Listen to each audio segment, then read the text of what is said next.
다 오늘도 이제 잠깐 어떤 분의 이제 질문 말씀드리고 이야기하겠습니다. 소개팅을 한 남자와 3년째 교제 중입니다. 사진 찍는 취미와 등산을 즐기고 음식도 가리는 것 없이 잘 먹어서 좋은데 종교가 달라서 고민입니다. 저는 불교인데 남자친구는 기독교입니다. 남자친구가 집에 인사를 왔는데 저희 부모님께서는 종교가 다르니 헤어지라고 하십니다. 같이 결혼도 하고 싶은데 어떻게 하면 좋을지 정말 고민입니다. 이렇게 이런 고민이 이제 있겠네요. 있을 수 있군요. 이게 신기하게 불교인 부모님이 반대를 잘 안 할 텐데요, 어지간하면. 네.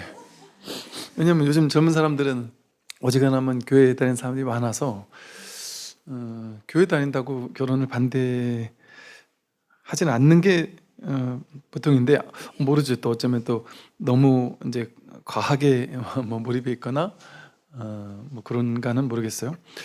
근데 사실은 이제 그렇죠. 종교가 우선 이제 결혼할 나이쯤이 되어 가지고 이게 좀 어떻게 생각할지 모르겠지만, 결혼할 나이쯤이 돼서 결혼할 배우자를 부모님이 반대한다. 어떤 이유가 됐든 반대한다. 그러면 반대하니까 난 안 하겠다. 그런 사람이 좀 매력이 있나 모르겠어요. 아니, 부모님이 하지 말으면 예스, 알겠습니다. 이러고 안 하고 해 이러면 하고. 그게 좀 말이 안 되죠. 보통 이 밀림에서 짐승들은 아이들을 이제 어린 아이를 부모님이 이제 물리다가 젖만 떼면 바로 내친다기보다는 알아서 각자 살잖아요. 각자 살지 뭐 나이 들어서까지 이제 어느 정도 자기가 독립할 수 있을 때까지 막 그렇게까지 해주지는 않거든요. 우리나라는 이제 이거 유교라는 어떤 뭐 이제 뭐 효의 관념이라든지 뭐 어른을 공경하는 관념이라든지 뭐 이런 관념이 어느 때인가 어느 지역에 특정 지역에 생기다 보니까 그것이 옳은 것이지, 그것이 진실이지, 진리이지, 이런 생각이 들다 보니까 우리나라는 저 서양이라든지 이런 데 비해서는 이제 나이에 대한 이 차이가 좀 크죠. 그리고 아랫사람, 윗사람을 공경해야 되고 뭐 이런 게 큰데, 그것들이 좀 고정관념이라는 게 요즘엔 좀 이제 많은 사람들이 알게 되죠. 옛날에 이제 전통적인 회사에서는 밑에 사람과 위에 사람이 직급의 차이가 엄청난 차이가 있었지만, 어느 때인가 어느 한두 개의 회사가 우린 그런 거 깨겠다. 그리고 이제 뭐 전부 다 닉네임을 부르든지 다 반말을 하든지 뭐 아니면 이제 직급을 다 없애고 그냥 전부 다 팀원으로 뭐 한다든 팀제를 만든다든지 그런 식으로 해서 이제 그런 권위 이런 것들을 막 깨는 데가 많죠. 그러니까 그런 데가 있다라는 얘기는 그것이 하나의 관념이라는 거죠. 반드시 이래야 된다 저래야 된다라는 것은 하나의 관념이죠. 그렇게 어떤 이제 특정한 생각을 딱 고집해 가지고 반드시 이래야 된다, 뭐 그럴 필요는 뭐 굳이 없다고 생각하고요. 그래서 이제 최대한 부모님을 뭐 잘 설득도 시키고 또 뭐 이러는 게 이제 필요하겠죠. 그러나 또 이 종교적으로 들어가 본다면, 우리 불자 입장에서 배우자가 다른 종교를 믿는다고 해서 뭐 결혼 안 한다, 이거는 전혀 그럴 필요가 없죠. 다만 이제 이럴 수는 있을 거예요. 어떤 종교가 되었든 그것을 과도하게 사로잡혀서 예를 들어 뭐 이단 같은 종교에 과도하게 사로잡혀서 거기에 막 모든 걸 다 갖다 바치거나 뭐 이럴 정도의 사람이 된다면, 저 사람은 종교가 문제가 아니라, 이게 이제 제일 중요한 거 이겁니다. 어느 종교를 믿느냐가 중요한 것보다, 아무리 옳은 생각이나 틀린 생각을 믿느냐 이거보다 더 중요한 것은, 그것이 어떤 생각이 되었든 어떤 견해가 되었든 자기가 옳다고 하는 그 견해에 과도하게 고집하는 사람이냐 아니냐, 그게 중요합니다. 결혼해서 부딪히고 싸우고 이러는 이유 중에 하나가, 내 남편이나 아내가 어떤 특정한 생각에 과도하게 사로잡혀 있을 때, 그때 그렇거든요. 그 바이런 케이티가 그런 말을 했죠. 나는 당신이 이제 깨닫기 전에 자기에게 이것이 종교였다는 거예요. 그게 뭐냐면 이런 비유를 들었어요. 자기가 그냥 아줌마로 집에 있을 때 자식들이 밤에 양말을 벗고 옷을 벗으면 빨래통에 넣어야 돼 하는 그 생각이 나의 종교였대요. 그 생각을 20년, 30년 동안 그게 종교니까. 종교라는 말은 뭐예요? 어떤 한 가지 대상을 그냥 믿고 그분은 옳다라고 우러르고 따르는 그게 종교잖아요. 자기는 그 생각을 믿고 따르고 있었다는 거죠. 자식들은 엄마가 말하는 대로 해야 돼. 엄마 말을 들어야 돼. 나는 옳은 말을 하고 있잖아. 당연히 옷을 벗으면 빨래통에 갖다 넣어야 돼. 너네가 넣어야지 왜 내가 맨날 넣냐.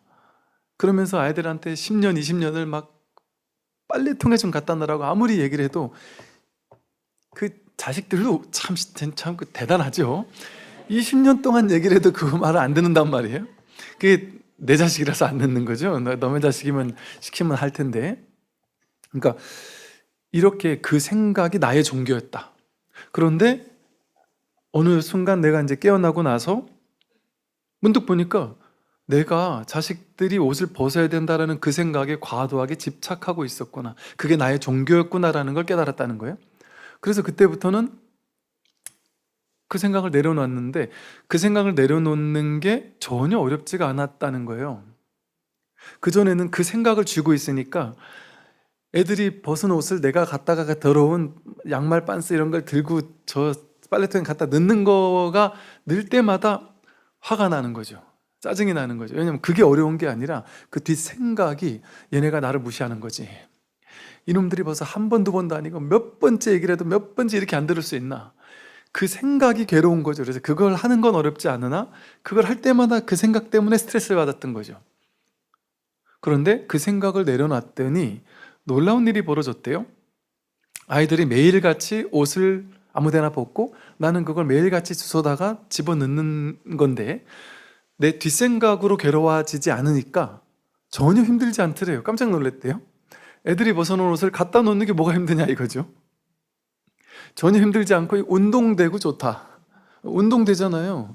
뒷생각이 없으면 그냥 이건 어려운 일이 아니구나. 이것 때문에 내가 20년, 30년을 왜 스트레스 받아왔지?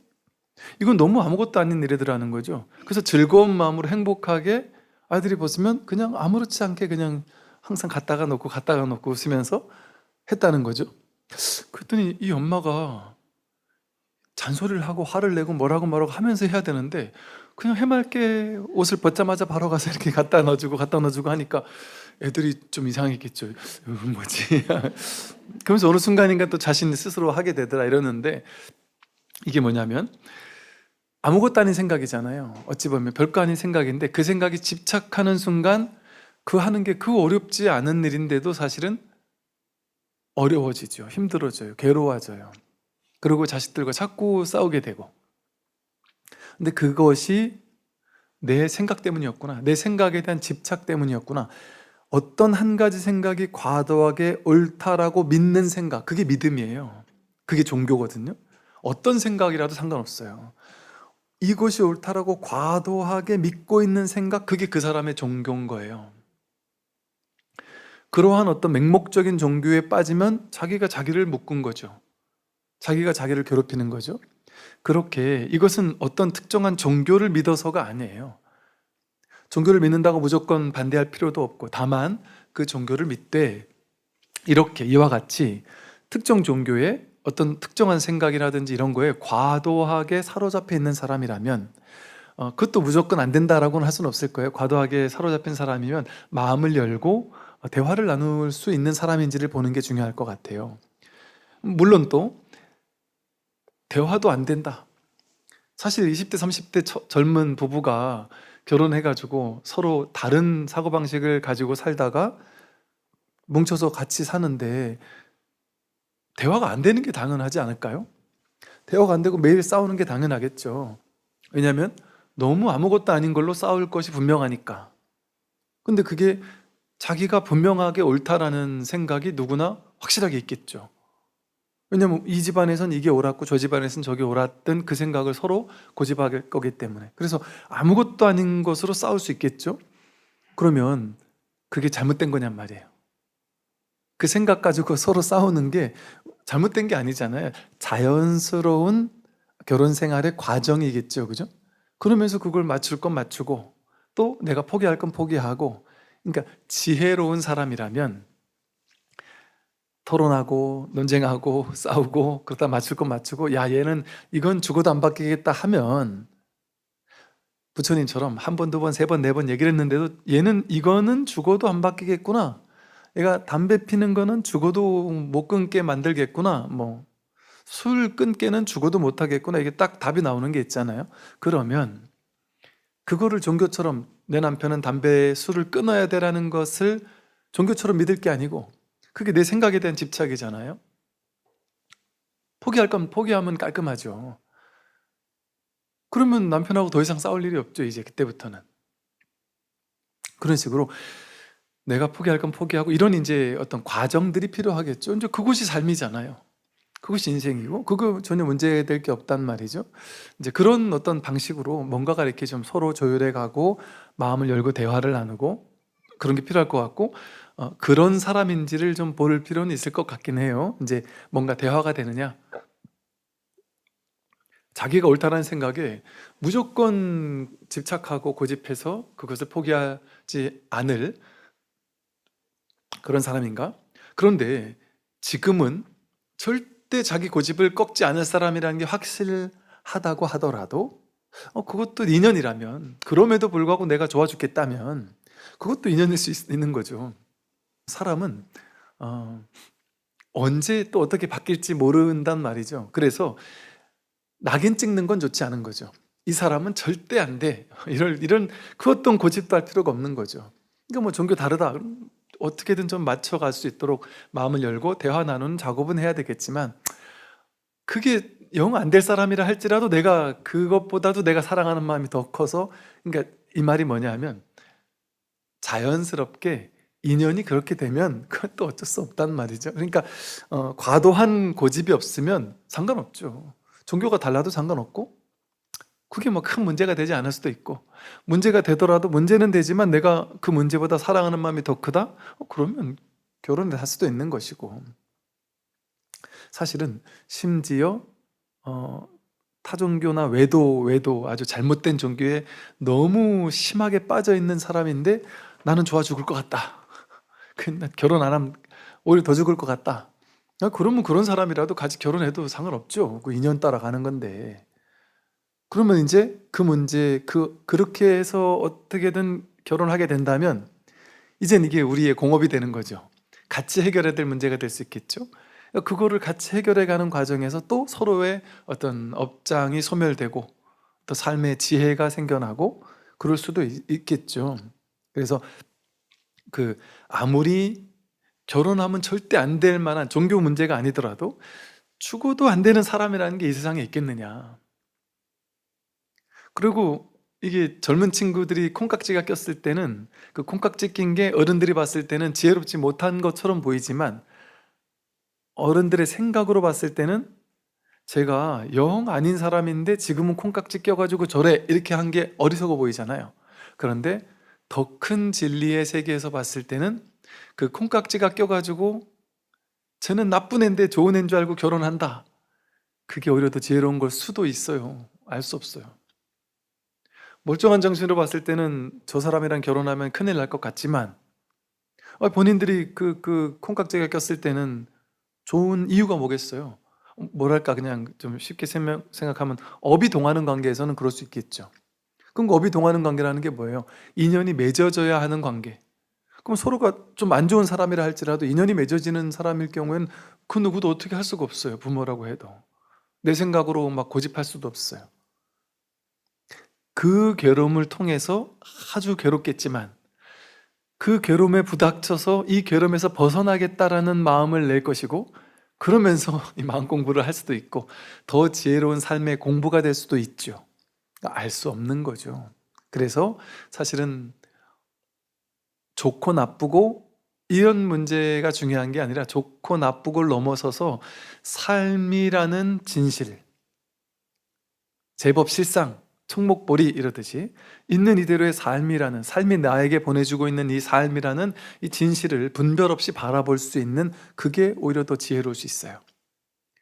그러니까 보통 세상에서는 어른들은 똑똑하잖아요. 세상을 많이 살아보니까 딱 남편감, 사위감, 뭐 며느리감 딱 데리고 오면 어르신들은 딱 대화 몇 번 나눠보면 알잖아요. 얘 괜찮은 애 아니야, 이렇게 딱 알잖아요. 근데 그 아는 것도 사실은 100% 아는 게 아니죠.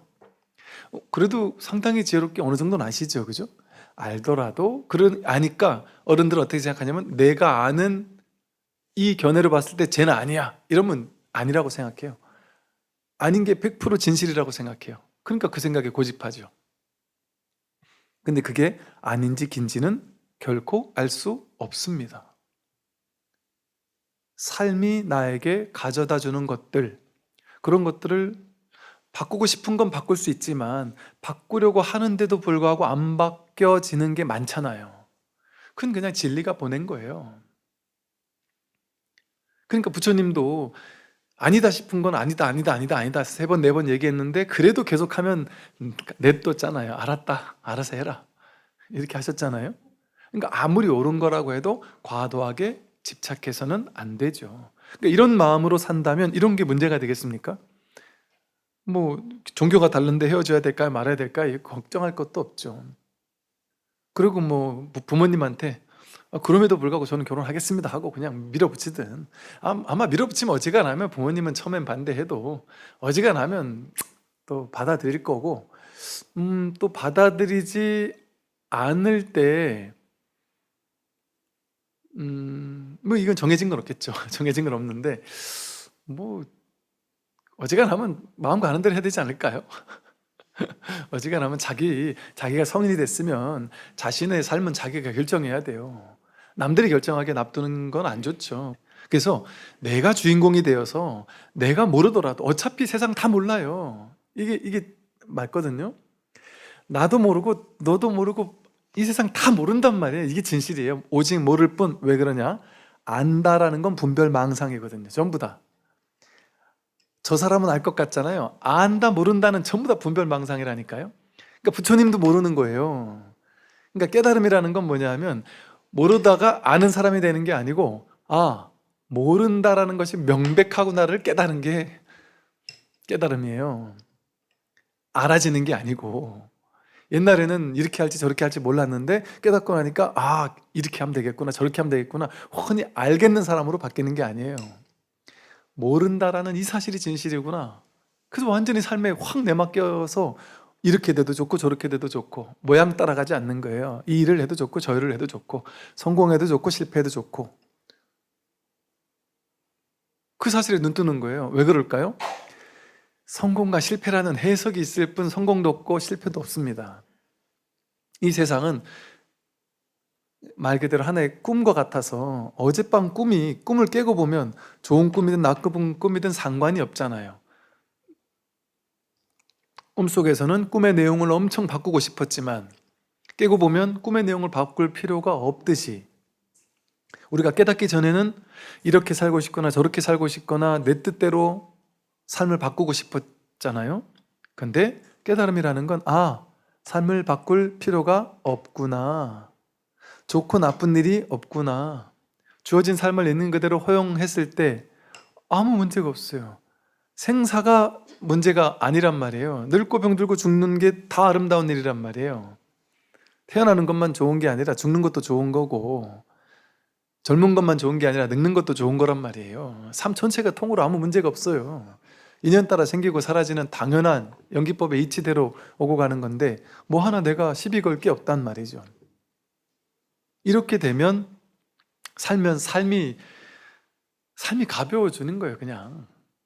근데 내가 할 수 있는 만큼 그냥 최선을 다해서 내 뜻이 있으면 그 뜻을 말은 한단 말이죠. 부모님이 반대하셔도 저는 결혼하고 싶습니다.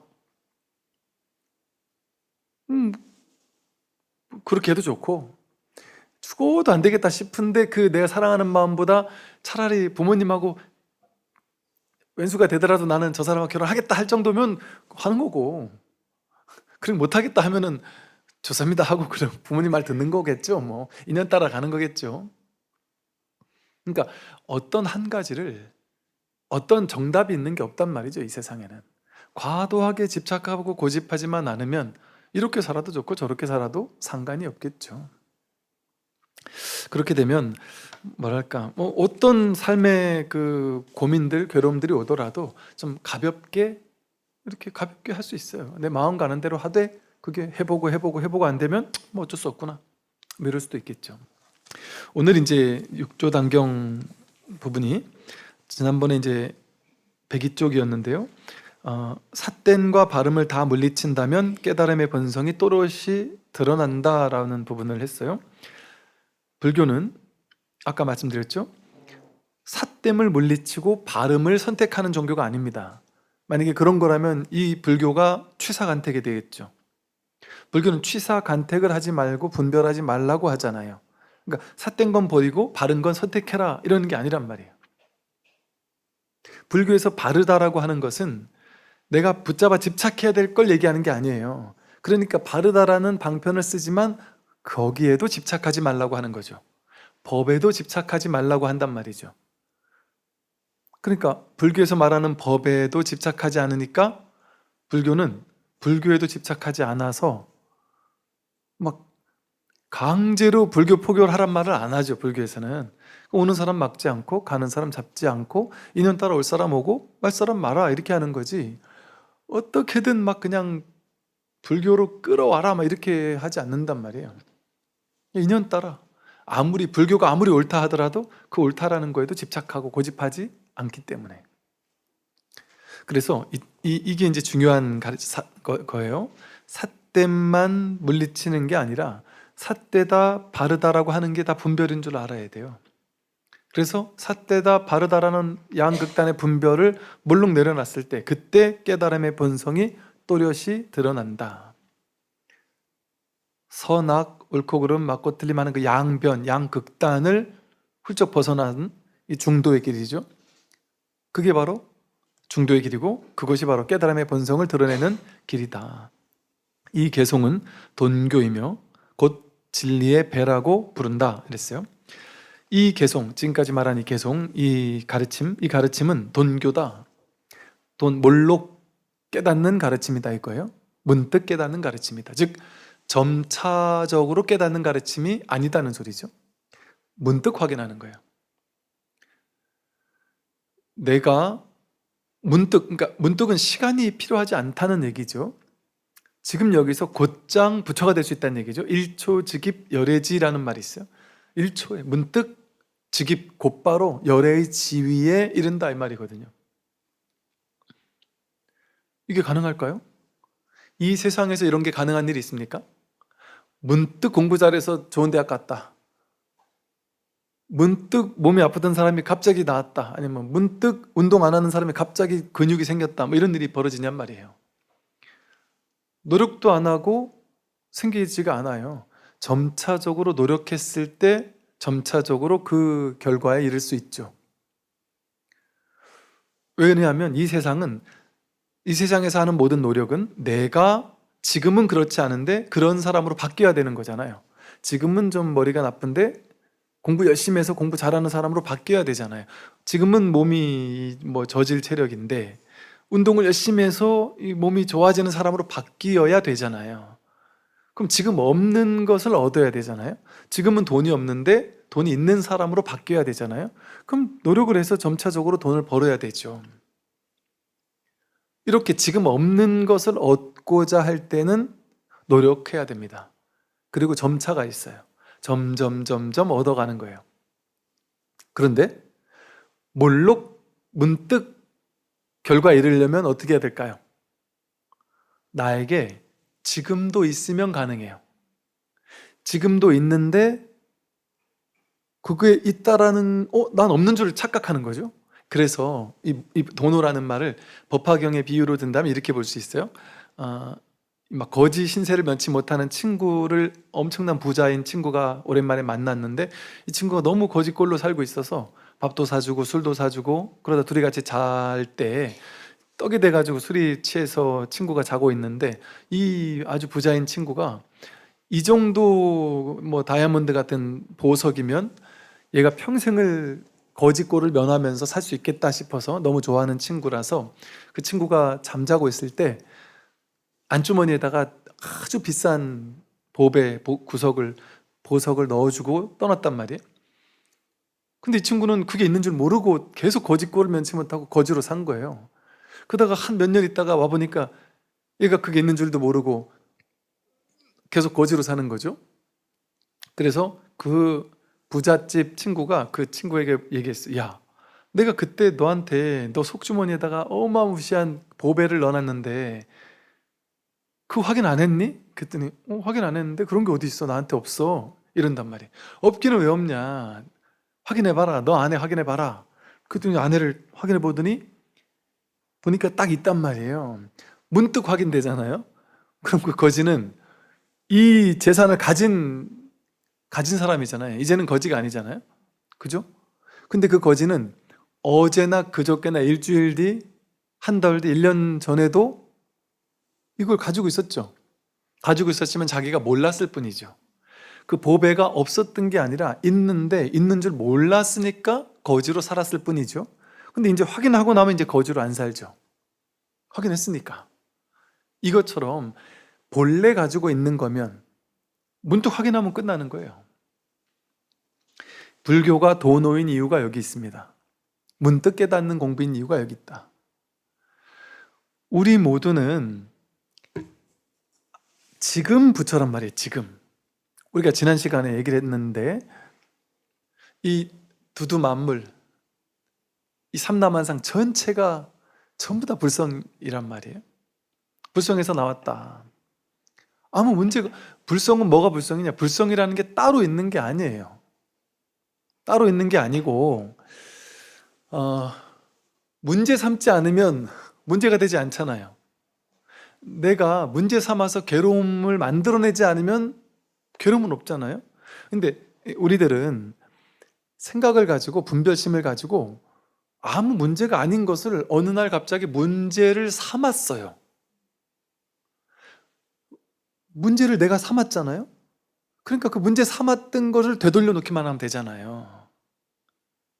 그러면 내가 부처가 되는 게 아니에요. 그냥 문제 없던 자리로 돌아가는 거예요. 괴로움 없던 본래 그대로로 돌아가는 거예요. 지난 시간에 비유를 들었는데 꽃다지라는 지금 꽃들이, 봄꽃들이 막 피어나고 있어요. 막 자잘한 꽃들이 막 피어나고 있더라고요. 제비꽃들도 막 올라오고 이러더라고요. 그런데 제비꽃이 강렬한 장미를 보거나 제비꽃이 옆에 지나가는 고양이를 보고 와, 제 고양이 좋겠다. 길을 걷고 있다니. 나는 땅에 박혀가지고 있는데 난 이제 평생의 소원이 생겼다. 나도 저 고양이처럼 걷고 싶다. 나도 이 세상을 누비고 싶다. 제비꽃이 그런 생각을 한다면 제비꽃은 평생 괴롭겠죠. 고양이같이 걸어다니기 전까지는 계속 괴로울 거예요. 근데 제비꽃은 걸어다닐 일이 없잖아요. 그러니 제비꽃은 평생 괴로운 중생으로 남을 거예요. 왜? 걷지 못하는 괴로움 속에 사로잡혀서 열등감을 느끼면서 자신의 신세를 한탄하면서 괴로워할 거예요. 그런데 이 제비꽃이 문득 나는 고양이가 아니구나. 고양이를 부러워할 필요가 없구나. 나는 그냥 제비꽃이구나. 여기 뿌리 내리고 있는 제비꽃이구나. 나는 내 몫이 있구나. 꽃을 피우는 걸 통해 봄을 알리고 이 제비꽃으로서 사는 이것이 나의 진실이구나 하고 훅 받아들일 때 제비꽃은 더 이상 문제가 없죠. 제비꽃은 제비꽃대로 안전하고 장미는 장미대로 안전하고 소나무는 소나무대로 참나무는 참나무대로 자연 만물이 그대로 아무 문제가 없잖아요. 아무 문제가 없는 거예요. 그냥 이대로예요. 그냥 이대로가 진실이에요. 삶은 이대로 안전한 거예요. 문제 없으면 그게 해탈이란 말이에요. 뜰 앞에 잣나무가 그대로고 삶의 삼라만상 전부가 그대로 아무 문제가 없단 말이에요. 아까 그 제비꽃이 최초의 분별심을 일으켜서 나도 고양이처럼 되고 싶어 그 생각만 없었으면 우리의 그 최초 분별심이 뭔지 아세요? 갓난아기가 이게 난 줄 알고 엄마 아빠가 너는 개똥이야 개똥이야 홍길동이야 홍길동이야 하니까 난 홍길동인 줄 알고 그 이름이 난 줄 알고 이 몸이 나인 줄 알고 내 느낌 생각 의지 의식 생각이 마음이 난 줄 알고 내 성격 개성이 나인 줄 알고 나는 남들과 다른 존재인 줄 착각하고 그러니까 남들과 싸워 이겨야 되는 걸로 착각하고, 남들이 바로 나고 내가 바로 남과 둘이 아닌 존재인 줄 모른 채 그런 착각을 일으켰단 말이에요. 그래서 남들과 싸워 이겨야 되고 남들보다 더 잘 살아야 되고 더 부자가 되는 걸로 착각한 거예요. 그게 민들레가 어느 날 고양이가 되겠다고 그 생각에 집착한 것과 똑같단 말이죠. 뭐가 달라요? 그러니까 문득 그 생각만 쉬워지면 되는 거예요. 그 분별만 쉬워지면 아무 일이 없는 거예요. 나는 민들레 그대로 아무 문제 없듯이 나는 병이 있는 이대로 문제가 없어요. 나이가 든 이대로 문제가 없어요. 돈이 없는 이대로 문제가 없단 말이에요. 왜냐면 세상 사람들은 원래 많은 사람, 돈이 많기도 하고 적기도 하고 잘나기도 하고 못나기도 하고 병이 있기도 하고 없기도 하고, 원래 그게 아름다운 거잖아요. 원래 그대로 아무 문제가 없는 거예요. 정말 그렇지 않나요? 사람으로 태어나면 인연생 인연멸, 인연 따라 생겨난 연기법으로 태어난 모든 존재는 인연생임 인연멸이에요. 생주이멸, 성주계공, 생로병사한단 말이에요. 그러면 태어남, 늙고 병들고 죽는 게 다 아름다운 거죠. 완전한 거죠. 이 세상 다 늙고 병들고 죽는데 나만 늙지도 병들지도 죽지도 않는다. 이게 제일 무서운 일이죠, 사실은. 그러니까 보세요. 지금까지 내가 늙고 병들고 죽는 게 괴로움이라고 착각했는데 그게 괴로움이 아니었구나라는 사실이 자각된단 말이에요. 그게 해탈이에요. 그게 생사해탈이에요. 진짜 죽지 않는 게 아니라 죽어도 죽는 바가 없구나라는 걸 깨닫는 거란 말이죠. 그러니까 분별망상을 여의면 지금 이대로 열반이고 해탈이란 말이에요. 그게 도노지 다른 게 도노가 아니다. 오늘 여기까지 하겠습니다. 선물하십시오.